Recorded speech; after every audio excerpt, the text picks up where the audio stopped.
بسم اللہ الرحمن الرحیم۔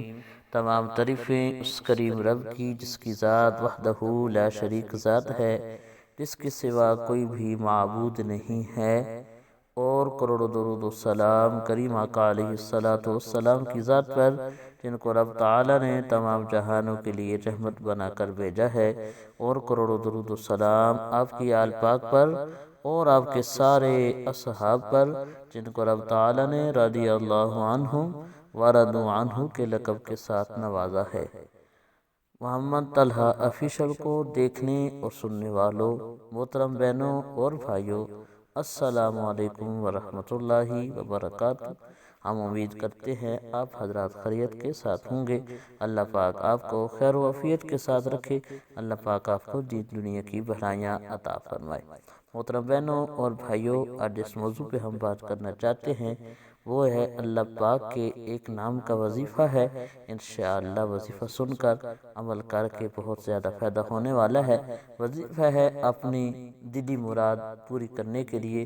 ہر انسان کے دل کے اندر کوئی نہ کوئی نیک اور اچھی مراد ہوتی ہے، کچھ دینی مرادیں ہوتی ہیں، کچھ دنیاوی مرادیں ہوتی ہیں۔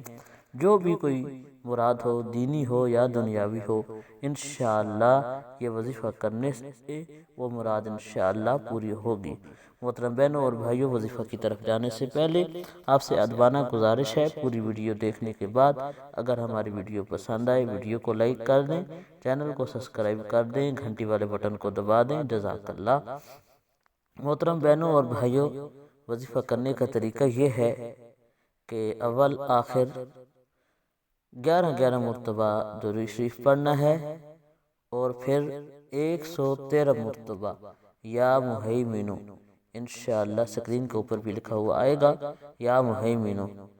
اگر غسل کریں، غسل کرنے کے بعد نماز پڑھیں تو تنہائی کے اندر بیٹھ کر پڑھیں تو بہت ہی اچھا ہے۔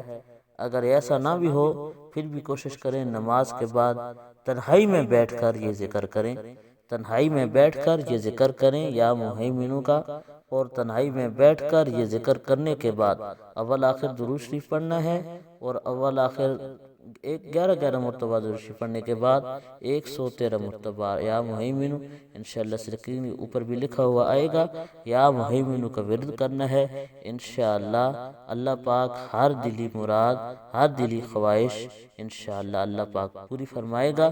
اللہ پاک ان وظائف سے فیض و برکات ہمیں حاصل کرنے کی توفیق عطا فرمائے۔ اللہ پاک ہمارا حامی و ناصر ہو، آمین۔